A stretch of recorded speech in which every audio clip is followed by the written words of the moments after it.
Hello, everybody. Larry the GM. How are you guys doing? I know we got an Astros game that's going to start momentarily. Let's get to. I wanted to get this video out and include it in the links for the article because I know some people enjoy the videos better than they do the written word. So we try to make it good for either side. So let's talk about the month of September, or what's left of the month of September. Here we sit on Labor Day, and we've got 4 weeks until the season's over.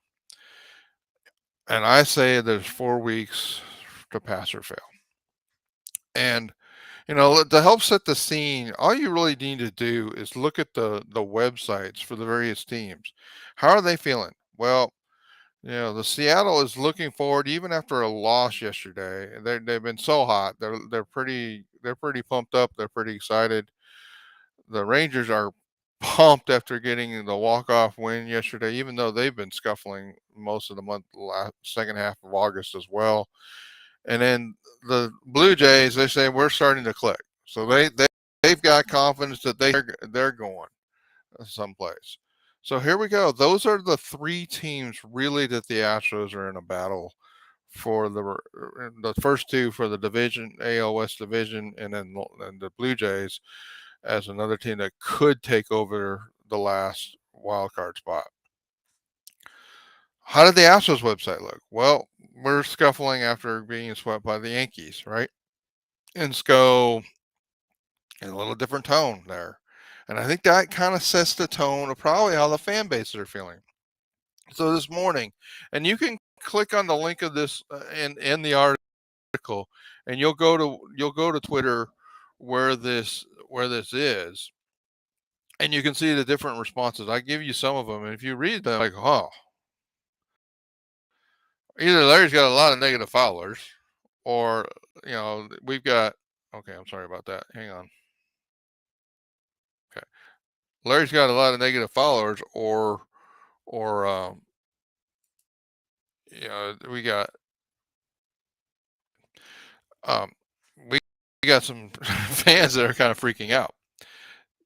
Both are true. I do have followers that are probably more realistic than most, and the fan base in general after we lost to the Yankees is they're scuffling as the team website said the team is scuffling. Well, I think our fans are scuffling, and so to me, and I was like, okay, how do I feel? I mean, I woke up with this thought, and then I go, Larry, you wake up thinking about the Astros.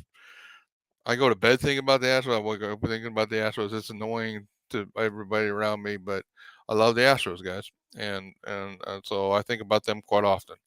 Yeah, I did wake up thinking about the Astros, and I'm like, how am I feeling after getting swept by the Yankees? 'Cause that wasn't very much fun. And my analogy, I have two. My analogy for you guys is I feel like a parent with the Astros, and maybe that's appropriate because I'm 57 years old. That has seen their child make poor choices as a pre-teenager and as a teenager, and now they're an adult. And I kept telling my kid kept telling my kid to stay away from that older kid because they're a problem, and they're not good for them. And then I've disciplined, I've yelled at them, and I've tried every parenting rule and trick in the book. Other parents kept telling me that my kid was going to be fine. They had so much potential. Don't worry. So much going for them. Don't worry about them. They're going to be fine. And last night I got a phone call from the ER, and my child now, who's an adult, has had a terrible accident called the Yankee series, and is now in the ER. And the question is, will they make it or not? Will they recover or not? That's how I feel. That's how bad I feel for the Astros right now. And maybe that's overly dramatic. My wife said, "Wow, that's pretty, pretty bad." And like, well, that's how I'm feeling. Otherwise, my other analogy is I feel like the Astros are a college kid that has a terrible professor that keeps giving them these tests. That he's not covered any of that material in the class. Now, the material's in the textbook, but he keeps telling people, "Dad, don't worry about reading the textbook." it's almost like the tests aren't connected with the material he's sharing. I think you guys know who's who in this scenario, right? That Dusty's the professor, and and the kids in the class that read the textbook and follow the textbook, even even to like they pay attention to the professor, but they still follow the textbook. They're getting A's in the class, and those that only listen to the professor, they're failing, and they're failing miserably. And the Astros are somewhat like the child, like the student. He does a little bit of both. He's kind of scanning the textbook, kind of getting an understanding what it says, following it a little bit, and then at times not. And that's kind of what it feels like this season. Sometimes they're following the textbook that they've written before to success, and sometimes it feels like they're just not. They're not the same team that they've been before. And I think it's because they've had a lot of players move on. The question now is who will the Astros be for these last 4 weeks of the season? They have 4 weeks to pass or fail the test of the 2023 season. Now, I know that most of you guys thought that this team was going to win 100 games and it was going to be great and they were going to roll into the postseason because that's what you told me in the offseason. We're not that far. We're behind where I thought we would be, but we're not that far behind. I had us pegged toward a pace of 72 games, 92 games, and I just didn't think the other teams would. Maybe if we were on that pace, we'd have a little bit of a lead, and that we'd be exactly where I thought we would be. With these other teams close, but not there. That could still play out. The Astros starting today could put the rest of start putting some distance between them and the Rangers, and make the eventually winning the division happen. So let's talk about that. So where do they stand today? Well, right now, if the season ended, the Astros would sit in the second wild card spot, and I think they would have the 4 seed, right? And so um, they're both because they have the tiebreaker over Texas. No, they had. I guess they would have the 5 seed. Sorry. Um,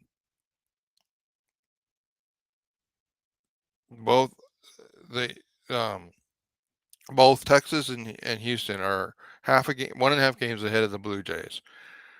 That's the only other credible threat to taking one of the wild card spots. The rest of the teams I think are too low. Sweep getting Boston. The Astros essentially took Boston out of the postseason race. It's not the season we thought. There you see the win tracker, and I'm going to go update that article, that posting, in a little bit. But here's where the Astros are. Here's the seat. There.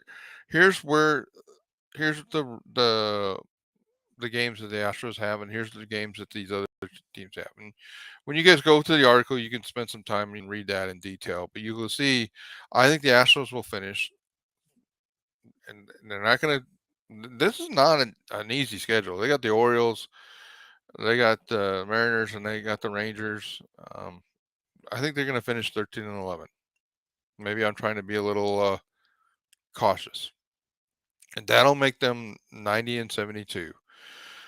If I look at and I've given you what the Baseball Reference says the final record will be, what Fangraphs says the greatest odds of the final record will be, and you'll see that for the other teams.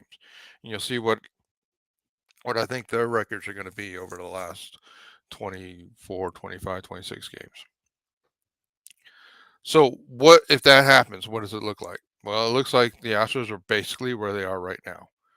They're tied with the the Rangers for the last wild card spot, or actually for the 5th seed. And because assuming that they win one of the 3 games with the Rangers, they would have the tiebreaker over Texas, and they would finish 1 game. Both those teams would finish 1 game in front of Toronto. That's if everybody does what I said there. All right. So what else could happen? And then take a moment. Hey, this is your opportunity to support the site. Please join the Patreon group. So once again, like the video, subscribe to the channel, subscribe to the website, and join the Patreon group right here. It help the Larry GM site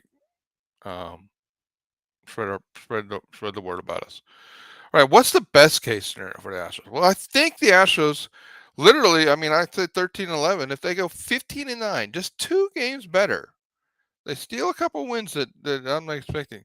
That team the Astros could finish 92-70, which is exactly what I thought they would do.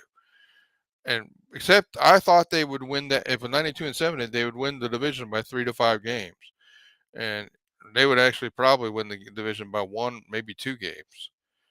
But if they did that, that 92-70 would probably be the 2 seed, and they get a one of the one of the 3 teams, the Astros, the Rangers, or the Mariners, is going to get the 2 seed, and they're going to have a distinct advantage of the other 2 because they will have bypassed the first round in the wild card. They'll be waiting for the wild card round to be over with, and the Astros pitching definitely could use a few days off after the end of the season.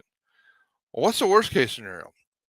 So literally, I think if the Astros finish 12-12, one game worse than I think they're going to, they could literally be out of the postseason because Toronto has the tiebreaker over Texas. Toronto has the tiebreaker over the Astros, and so if they finish in a tie for that last wild card spot with Toronto, they're out. There's no playing games. There's no 163rd game.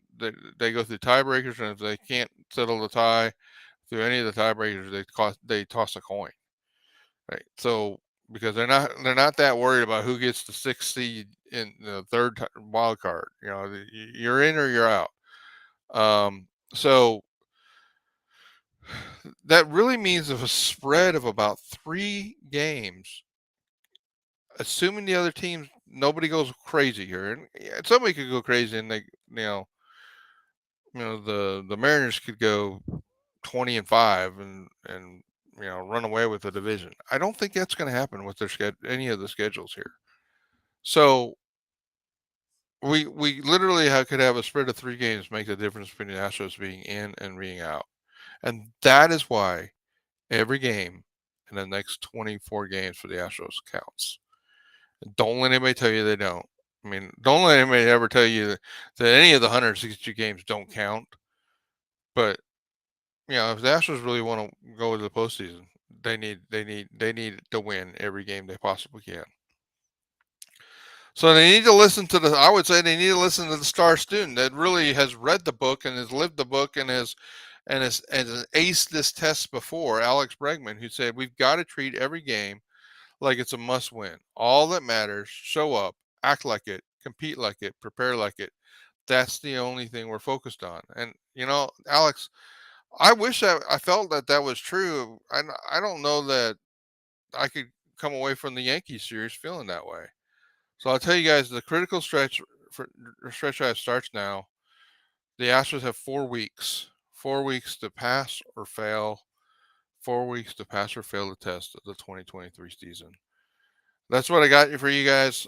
Please join, like I said, like the video, join the channel, um, and I ask for your help and spreading the word about the Larry GM website. Thank you guys. Have a good day.